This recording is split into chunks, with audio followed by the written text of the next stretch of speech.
Tuossa kaikki ei kuitenkaan ole kohdallaan. 50, hairpin left, loose, tightens, 30. Get the screw for the steering. Get the screw for the steering and cruise. 2 right minus, tightens, keep in, 30. Get the screw. Siirtymätaipaleella kiristetty ratti on jälleen lähes irti. Jotakin on pakko tehdä, ilman rattia ajaminen kun on hieman hankala. Karttori Phil Mills rimpuilee irti pöistä ja rupeaa kesken kaiken kaivelemaan takapenkin työkalupakkia. Samalla Sulberi vetää vätkää kaasupohjassa. Sääntöjen mukaan tällainen on tietysti täysin kiellettyä, eikä taipaleella vöiden on oltava aina kiinni. Huima suoritus Subaru kaksikolta joka tapauksessa.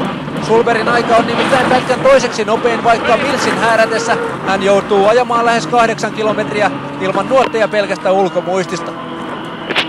Ja rattikin saadaan lopulta kiinni. Kun lauantaina 2 erikoiskoetta